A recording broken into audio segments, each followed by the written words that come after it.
फिर रात हो जाती है। आर्यन उन आदमियों के साथ बाहर घूमता है। तभी वहां पर एक बूढ़ी औरत और उसकी बेटी कहीं जा रही होती है।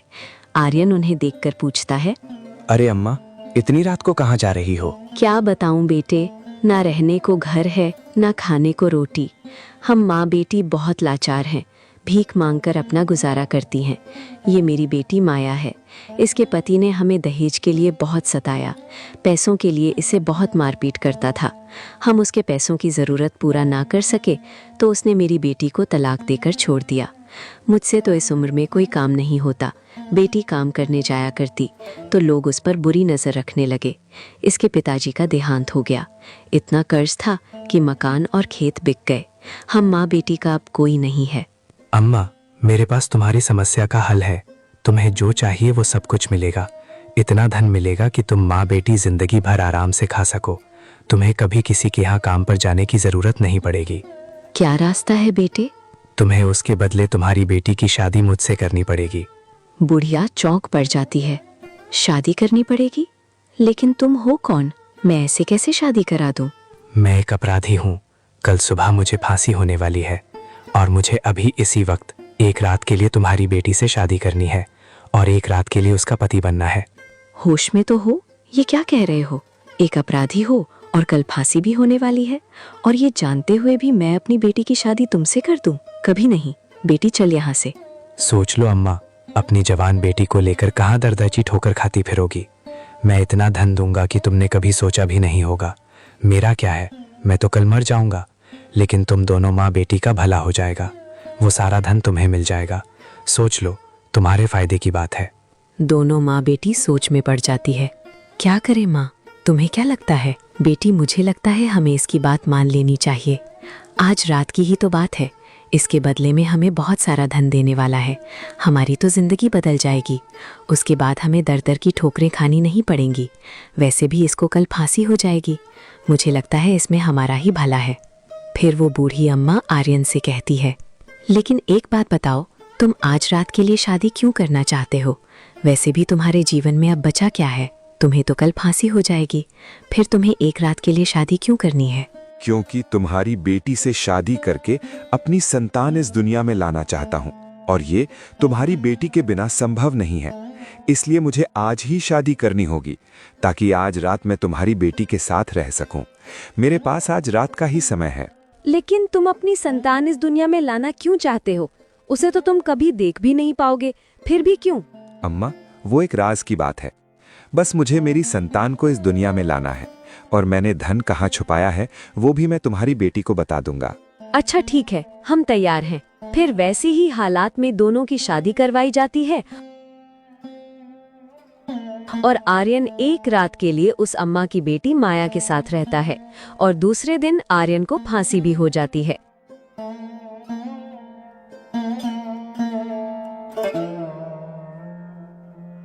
फिर वो अम्मा और माया आर्यन के बताए हुए जगह से धन निकाल लेते हैं, और इतना सारा धन देखकर दोनों के होश उड़ जाते हैं। इतना धन तो मैंने कभी अपने जीवन में नहीं देखा।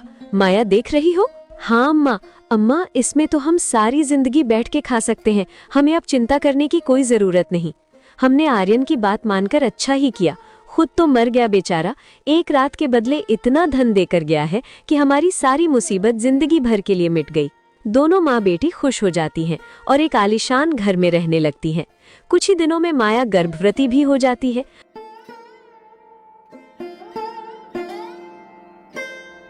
और 9 महीने बाद एक बच्चे को जन्म देती है। दोनों माँ बेटी खुशी से रहने लगती हैं। उन्हें कभी किसी बात की कमी नहीं रहती। फिर कुछ दिन ऐसे ही बीत जाते हैं। फिर एक दिन अम्मा सोचती है, बेटी, मैं जानती हूँ हमारे पास किसी बात की कोई कमी नहीं है, लेकिन मुझे एक चिंता खाई जा रही है।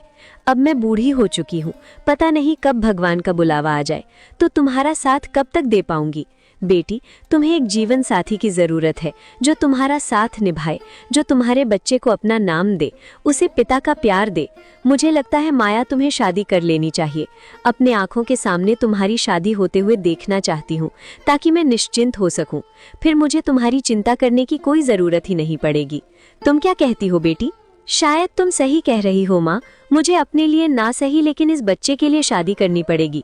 इसे समाज के सामने उसके पिता का नाम तो देना ही पड़ेगा, नहीं तो कल को लोग इसका बहुत मजाक उड़ाएंगे। इसके पिता तो कब के ही चल बसे, ये बड़ा होकर पूछेगा तो मैं ऐसे क्या कहूंगी। इसे पिता का प्यार मिलना चाहिए। अगले दिन सुबह एक आदमी माया के घर आता है। अम्मा नमस्ते, मेरा नाम विक्रम है। मुझे कमला चाची ने भेजा है आपसे मिलने। अम्मा, मैं आपकी बेटी का हाथ मांगने आया हूँ। हाँ बेटे, मुझे कमला ने बताया था तुम्हारे बारे में। बोल रही थी कि तुम अनाथ हो, तुम्हारा कोई नहीं है। अच्छा बेटा, तो तुम्हें चाची ने बच्चे के बारे में भी बता ही दिया होगा। तुम्हें कोई एतराज़ तो नहीं? हाँ, मुझे सब पता है और आप फिक्र ना करें अम्मा। मैं आपकी बेटी और बच्चे को अच्छे से संभाल लूँगा, उनका अच्छे से ख्याल रखूँगा। आप निश्चिंत रहिए, मुझे दोनों को अपनाने के लिए कोई आपत्ति नहीं है। मैं तैयार हूँ। बेटा, मेरी एक शर्त है। हमें किसी बात की कोई कमी नहीं है, हमारे पास सब कुछ है। शादी के बाद मेरी बेटी तुम्हारे घर नहीं जाएगी, बल्कि तुम्हें यहीं रहना पड़ेगा। क्या तुम्हें मंजूर है? हाँ अम्मा, मुझे मंजूर है। मैं यहाँ रहने के लिए भी तैयार हूँ। बस आप शादी के लिए हाँ कर दीजिए। मुझे आपकी सारी शर्तें मंजूर हैं। फिर दोनों की शादी हो जाती है और विक्रम माया के घर घर जमाई बनकर रहने लगता है। फिर एक दिन माया अपने अम्मा के साथ बाहर जा रही होती है तो विक्रम से कहती है, मुन्ना कमरे में सोया है, उसका ध्यान रखना। मैं और अम्मा बाहर जा रहे हैं, थोड़ी देर में आ जाएंगे।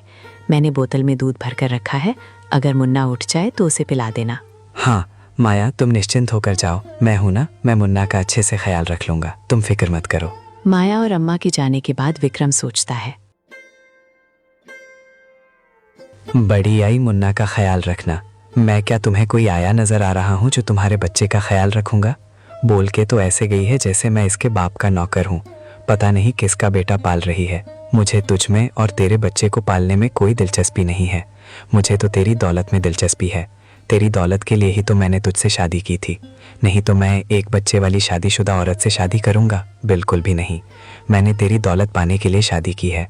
मैं इसी मौके की तलाश में था कि कब तुम दोनों बाहर निकलो और मुझे सब कुछ चुराने का मौका मिल जाए। आखिरकार आज मुझे मौका मिल गया। अच्छा मौका है, सारा सामान लपेट के यहाँ से भाग जाता हूँ। विक्रम सारा सोना और पैसा लेकर वहां से भाग जाता है।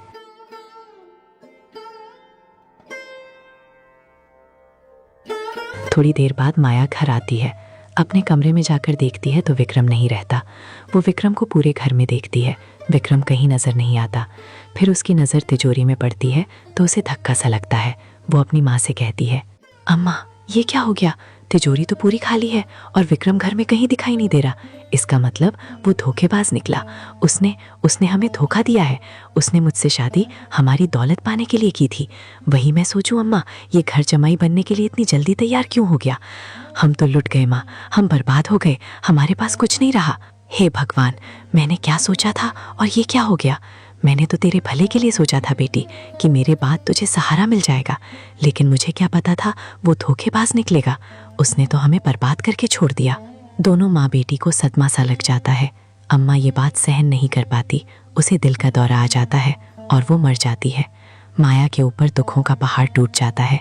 एक तरफ उसका पति विक्रम उसे धोखा देकर चला जाता है तो दूसरी तरफ उसकी माँ भी उसका साथ छोड़ देती है। हे भगवान, मेरी किस्मत कितनी फूटी है। कुछ दिनों की खुशी देखकर तूने वो खुशियाँ छीन ली। अब मेरे पास ना पैसे का सहारा है, ना मेरी माँ का और ना ही मेरे पति का। इस छोटे से बच्चे को लेकर कहाँ जाऊंगी? मन तो कर रहा है कि आत्महत्या ही कर लूं, लेकिन नहीं, मैं ऐसे हिम्मत नहीं हार सकती। मुझे मेरे बच्चे के लिए हिम्मत से काम लेना पड़ेगा। अगर मैं आत्महत्या कर लूंगी तो इस बच्चे का क्या होगा? मुझे इसके लिए जीना ही पड़ेगा। माया एक झोपड़ी में रहने लगती है और लोगों के घर में काम करने लगती है। बच्चा बड़ा होते जाता है। माया लोगों के घर में काम करके बहुत मेहनत करके उस बच्चे ईशान को पालती है। ईशान बड़ा हो जाता है। ईशान के संस्कार इतने अच्छे होते हैं कि वो लोगों की हमेशा मदद करता है। उसमें बहुत अच्छाई होती है। दिन बीतते चले जाते हैं। माया बीमार रहने लगती है। एक दिन माया बहुत बीमार पड़ जाती है। वो ईशान से कहती है, बेटे ज़रा इधर तो आना, मेरे पास बैठ, मुझे तुझे बहुत ज़रूरी बात बतानी है। मुझे लगता है अब मैं तेरा साथ ज़्यादा दिन तक नहीं निभा पाऊंगी। पता नहीं कब मेरी सांस थम जाए। ऐसा क्यों बोलती हो माँ? तुझे कुछ नहीं होगा, तुम बिल्कुल ठीक हो जाओगी। तेरे सिवा मेरा इस दुनिया में है ही कौन? तू ही ऐसे बात करेगी तो मेरा क्या होगा? तू मेरे लिए सब कुछ है माँ, मैं तेरे बिना जी नहीं पाऊंगा। तू ऐसी बातें मत कर। पता नहीं ईशान बेटे, भगवान की क्या मर्जी है, लेकिन मुझे तुम्हें बहुत ज़रूरी बात बतानी है बेटे। मैंने तुझे आज तक ये बात नहीं बताई है, लेकिन मुझे लगता है अब समय आ गया है। तुम्हारे पिताजी एक चोर थे, वो बहुत बड़े ठग थे। उन्होंने अपने जीवन में बहुत पाप किए हैं, लोगों की बहुत बद्दुआ ली है। ये क्या कह रही हो माँ? मेरे पिताजी चोर थे, लेकिन चोरी करना तो बुरी बात है ना? फिर वो चोरी क्यों किया करते थे? पता नहीं बेटा, मेरी उनसे मुलाकात उनके अंतिम समय में ही हुई, ऐसा समझ लो। मैं उनके बारे में ज़्यादा तो नहीं जानती, लेकिन चोरी के चलते उन्हें राजा से फांसी की सज़ा मिली थी। जब उन्हें अपनी गलती का एहसास हुआ, तब एक बाबा ने उनकी मुक्ति के लिए एक उपाय बताया था, जो आज मैं तुझे बता रही हूँ। आज तक तुम्हारे पिता की आत्मा भटक रही है, उन्हें अभी तक मुक्ति नहीं मिली है। उन्होंने मुझसे कहा था कि तुम्हें इतने अच्छे संस्कार मिले कि तुम पाप से दूर रहो और सत्य मार्ग पर चलो, और तुम्हारे पुण्य तुम्हारे पिताजी के पापों से कहीं ज्यादा हों। और जिस दिन तुम राजा बनोगे और फिर उनका पिंडदान करोगे, तभी उन्हें मुक्ति मिलेगी। बेटा, तुम्हें कभी जीवन में राजा बनने का मौका मिले, तब तुम अपने पिता का पिंडदान कर देना, तब तक उनकी मुक्ति नहीं होगी। मुझे नहीं पता बेटा ये कैसे संभव है, लेकिन तुम्हारे पिता ने मुझे यही बात कही थी कि एक दिन तुम राजा अवश्य बनोगे और उनका पिंडदान करोगे। ईशान को ये सारी बातें सुन सदमा सा लग जाता है, और इतना कहकर माया अपना दम तोड़ देती है। अब ईशान बिल्कुल अकेला पड़ चुका है। हे ईश्वर, तूने मेरे साथ क्या किया? मुझे बस मेरी माँ का सहारा था, तूने वो भी छीन लिया। मेरी माँ के सिवा इस दुनिया में मेरा कोई नहीं था। पिताजी को तो मैंने कभी देखा नहीं, लेकिन मेरी माँ ने मुझे पिता की कभी कमी महसूस नहीं होने दी। मेरे माँ ने मुझे बहुत मेहनत करके पाला है, बहुत समस्याओं का सामना किया है। मैं तो पूरी तरह से अनाथ हो गया हूँ, अब मेरा कोई नहीं है। तुम्हारे बिना कैसे रह पाऊंगा माँ? कुछ दिन ऐसे ही बीत जाते हैं। फिर एक दिन राजा का बेटा खेल रहा होता है, तभी एक सांप आकर उसे डसने वाला होता है। ईशान देख लेता है। ईशान दौड़ लगाकर उस बच्चे को बचाने के लिए जाता है, लेकिन वो बचा नहीं पाता उस बच्चे को। आखिर सांप काट ही लेता है। राजा अपना बेटा खो देता है। राजा को बहुत दुख होता है। राजा 2 दिन बाद ईशान को अपने महल में बुलाता है और उससे कहता है, बेटा, मैंने देखा था तुमने मेरे बेटे को बचाने की कोशिश की थी, लेकिन ऊपर वाले को शायद कुछ और ही मंजूर था। तुमने अपनी जान जोखिम में डालकर मेरे बेटे की जान बचानी चाहिए। तुमने अपनी जान की भी परवाह नहीं की, और मैं जानता हूं तुम्हारा इस दुनिया में कोई नहीं है। अब तो मैंने भी मेरा बेटा खो दिया है। आज से तुम मेरे बेटे हो। अपने आप को आज से अनाथ मत समझना। आज से मैं तुम्हारा पिता हूं। आज मैं तुम्हें अपने बेटे की जगह देता हूं। मेरे बेटे के सिवा और कोई संतान नहीं है। आज से तुम मेरी संतान हो। राजा ईशान को अपने बेटे के रूप में स्वीकार कर लेता है, और फिर एक दिन राजा की भी मृत्यु हो जाती है। उसके बाद ईशान राजा की गद्दी पर बैठ जाता है। फिर ईशान को उसकी माँ की बात याद आती है। तो भगवान ने इस उद्देश्य से मेरा जन्म करवाया था, ताकि मैं मेरे पिताजी का पिंड दान कर उन्हें मुक्ति दिला सकूं। भले ही मेरे पिताजी कैसे भी हों, लेकिन मुझे अपना कर्तव्य करना होगा। मुझे उनको मुक्त दिलानी होगी। फिर ईशान पिंडदान करता है और उसके पापा को भी मुक्ति मिल जाती है।